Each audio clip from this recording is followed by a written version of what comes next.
Indonesia darurat sampah, data menunjukkan timbunannya sudah setara 16.500 lapangan bola. Kini Danantara masuk dengan proyek pengolahan sampah menjadi energi senilai 2-3 triliun rupiah.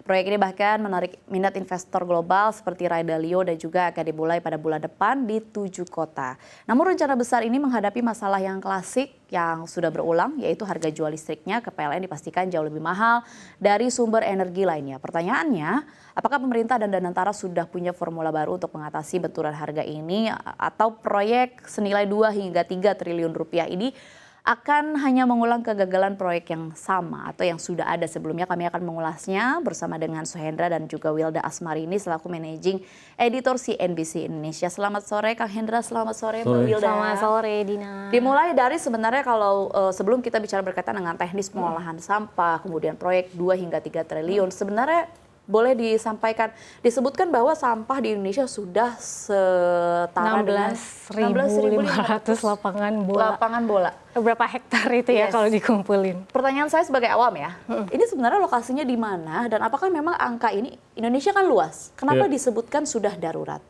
Mungkin boleh dijawab oleh Kang Hendra. Oh ya, Dina, terima kasih. Jadi saya sepakat sekali Mbak bahwa Indonesia itu memang sudah darurat sampah.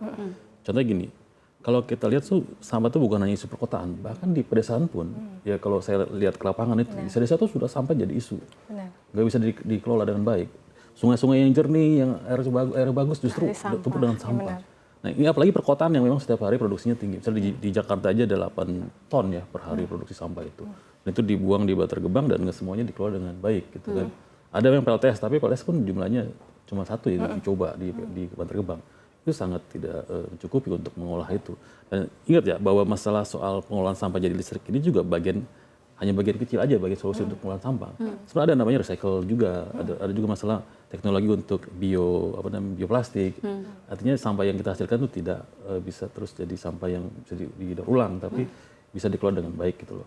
Nah, saya pikir harus ada langkah yang konkret karena kalau dalam konteks kebijakan Pak Prabowo ini bagian dari cita ya mendukung ekonomi hijau. Tapi dari sekian program-program Pak Prabowo inilah yang memang termasuk yang terakhir mulai digembor-gemborkan kan. Sebelumnya ada operasi Desa Merah Putih, ada tahan pangan segala macam. Ini yang mungkin sekarang lagi mulai diseriusin lagi gitu. Nah PLTSA itu bagian dari yang memang sempat digalakan waktu tahun 2018 tapi sebenarnya belum berkembang pesat, baru 2 PLTSA yang berhasil ya itu yang menjadi PR dan nanti ada revisi Perpres soal pengolahan sampah ini gitu. Ya, itu tadi seperti yang Kang Hendra sampaikan sebenarnya kan PLTSA ini bukan suatu proyek yang benar-benar baru di Indonesia, bukan yang perdana, begitu sudah pernah ada. Tapi kalau dari informasi yang saya dapatkan evaluasinya kurang bagus, begitu. Mungkin dari Mbak Wilda sendiri sebagai pengampu di sektor energi melihat kalau memang akhirnya kita sudah punya teknologi untuk mengolah sampah menjadi energi, kenapa nggak dari dulu Mbak Wilda? Dan kalau memang akhirnya mahal, katanya lebih mahal daripada kalau sumbernya dari batu bara, kira-kira penyelesaiannya gimana?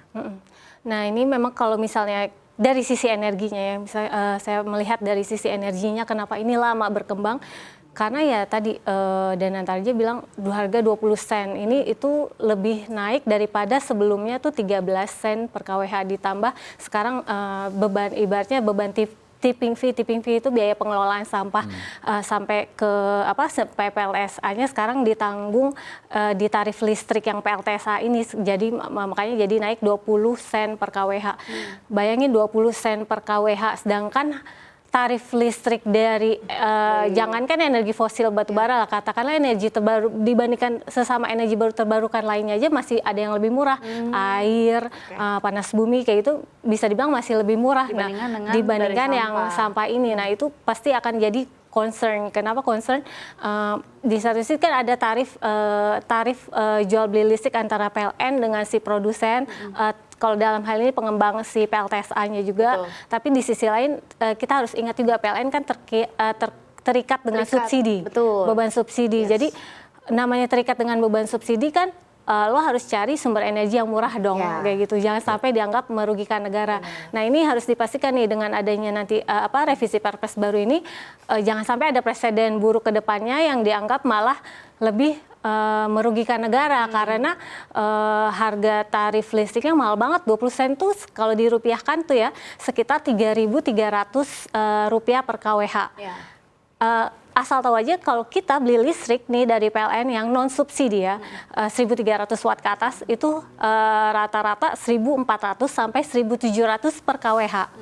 Berarti kan 2 kali lipat sampai 2 kali lipat, dan ini pemerintah beneran mau nanggung subsidi kelebihan subsidinya apa akhirnya enggak? listriknya dari pengolahan sampah Benar. yang Di luar kita ada tadi proyek nilai investasi 2 sampai 3 triliun yang mungkin akan dibantu juga Danantara, tapi kan ingat juga ada tuh tambahan subsidi yang hampir 2 kali lipat dari tarif listrik yang dibeli masyarakat kayak gitu ke PLN. Nah, kayak gitu. Jadi sebenarnya ada 2 ya masalah yang harus diselesaikan adalah berkaitan dengan kondisi sampah kita yang sudah disebut-sebut darurat, tapi di sisi lain juga akhirnya bagaimana mengelola energi yang akhirnya bisa dinikmati oleh masyarakat tapi harganya tetap terjangkau.